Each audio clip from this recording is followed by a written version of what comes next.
దేశంలో రాజకీయ డబుల్ ధమాకాకు రంగం సిద్ధమైంది. దశాబ్దాల కళ అయిన చట్టసభల్లో మహిళా రిజర్వేషన్లకు తుది రూపం ఇచ్చేందుకు, డీలిమిటేషన్ ద్వారా నియోజకవర్గాలను పెంచేందుకు, పునర్విభజించేందుకు కేంద్రం చేపట్టిన కసరత్తు చరిత్రాత్మక ఘట్టానికి చేరుకుంది. 2029 సార్వత్రిక ఎన్నికల నుంచి మహిళా రిజర్వేషన్లను అమల్లోకి తేవడానికి వీలుగా కేంద్రం తీసుకువస్తున్న 3 బిల్లులు ఈ ఉదయం 11 గంటలకు లోక్సభలో ప్రవేశం చేయనున్నాయి. నియోజకవర్గాల పునర్విభజన బిల్లు ప్రకారం లోక్సభ సీట్లు గరిష్టంగా 850కి పెరిగే అవకాశం ఉంది.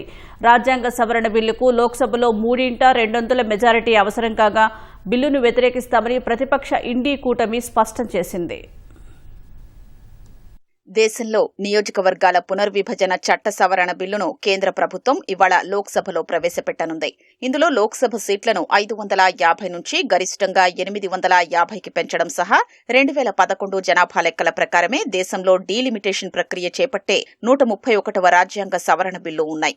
వీటితో పాటు లోక్సభ, అసెంబ్లీ నియోజకవర్గాల పునర్విభజనకు అవసరమైన డీలిమిటేషన్ కమిషన్ ఏర్పాటుకు సంబంధించిన మరో బిల్లు, కేంద్ర పాలిత ప్రాంతాల్లో నియోజకవర్గాల పునర్విభజనకు అవకాశం కల్పించే ఇంకో బిల్లును కేంద్రం ప్రవేశపెట్టనుంది. ఈ మూడింటిపై ఒక్కో సభలో 18 గంటల పాటు చర్చకు అవకాశం కల్పిస్తున్నారు.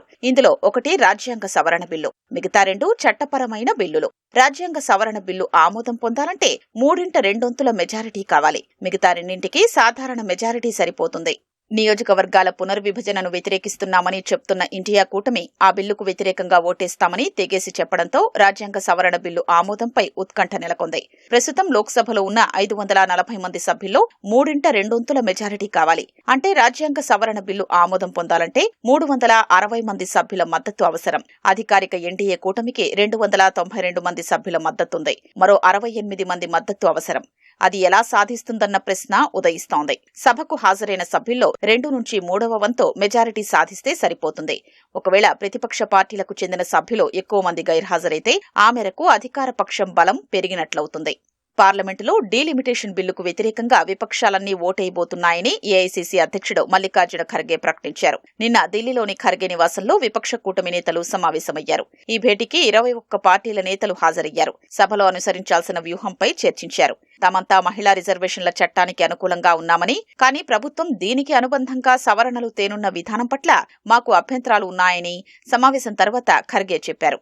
ఇది రాజకీయ ప్రేరేపిత చర్య అని, ప్రస్తుతం జరుగుతున్న అసెంబ్లీ ఎన్నికల్లో ఓట్లు రాబట్టుకుని ప్రతిపక్షాల్ని అణచివేయడానికి ప్రభుత్వం ఇలా వ్యవహరిస్తోందని విమర్శించారు.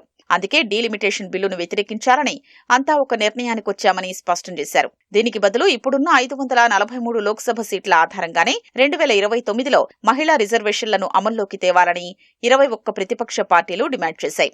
డీలిమిటేషన్లో దక్షిణాది, ఈశాన్య, వాయవ్య, చిన్న రాష్ట్రాలకు అన్యాయం జరగనివ్వబోమని లోక్సభ ప్రతిపక్ష నేత రాహుల్ గాంధీ స్పష్టం చేశారు. ఈ బిల్లులపై రాజకీయంగా దుమారం నెలకొన్న వేళ కేంద్రం ప్రతిపక్షాల మద్దతు కూడగట్టి రాజ్యాంగ సవరణ బిల్లు ఆమోదానికి అవసరమయ్యే మద్దతు కూడగట్టడం కష్టంగా కనిపిస్తోంది. అయితే ప్రధాని నరేంద్ర మోదీ మాత్రం ఈ బిల్లుల్ని ప్రతిష్టాత్మకంగా తీసుకుని ముందుకెళ్తున్నారు. అనుకున్న మెజారిటీతో 3 బిల్లులు సభామోదం పొందడం ఖాయమని అధికార కూటమి ధీమా వ్యక్తం చేస్తోంది. ఈ బిల్లుల్ని వ్యతిరేకిస్తే మహిళా రిజర్వేషన్లను వ్యతిరేకించిన అపకీర్తి ప్రతిపక్షాలకే వెళుతుందని బీజేపీ నేతలు పేర్కొంటున్నారు. బిల్లుల్ని పార్లమెంట్లో ఆమోదింపజేసిన వెంటనే నియోజకవర్గాల పునర్విభజన కమిషన్ ఏర్పాటు చేసి ఎట్టి పరిస్థితుల్లోనూ 2029 సార్వత్రిక ఎన్నికల్లోనే మహిళా రిజర్వేషన్లు అమలు చేయాలన్న పట్టుదలతో ఉన్న ప్రధాని గత కొన్ని రోజులుగా ఈ అంశాన్ని ఒక ఉద్యమంలా ప్రజల ముందుకు తీసుకెడుతున్నారు. ఎన్డీఏలో 2వ అతిపెద్ద భాగస్వామి అయిన టీడీపీ పార్టీ అధినేత చంద్రబాబు బిల్లుల్ని సమర్థిస్తూ అన్ని పార్టీలకు లేఖలు రాయడం సహా మద్దతివ్వాలని కోరారు. మరోవైపు ఇండీ కూటమి ముఖ్యమంత్రులు స్టాలిన్, రేవంత్ రెడ్డి కేంద్రం చర్యను తీవ్రంగా వ్యతిరేకిస్తున్నారు. మహిళా రిజర్వేషన్ల అమలు విషయంలో అన్ని పార్టీలు ఏకాభిప్రాయంతో ఉన్నప్పటికీ నియోజకవర్గాల పునర్విభజన ఎలా చేస్తారన్న దానిపైనే ప్రతిపక్షాలు అనుమానం వ్యక్తం చేస్తున్నాయి. ఎవరికీ నష్టం లేకుండా అన్ని రాష్ట్రాల్లోని సీట్లను 50% పెంచుతామని, దానివల్ల ప్రాంతాల మధ్య సమతౌల్యం దెబ్బతినకుండా యథాతథంగా కొనసాగుతుందని కేంద్ర ప్రభుత్వం భరోసా ఇస్తోంది. బిల్లులపై సభలో చర్చ జరిగే సమయంలో దీనిపై స్పష్టత ఇవ్వనున్నట్లు అధికార వర్గాలు చెబుతున్నాయి. అందువల్ల దక్షిణాది రాష్ట్రాలు దీన్ని వ్యతిరేకించే అవకాశం ఉండదని పేర్కొంటున్నాయి.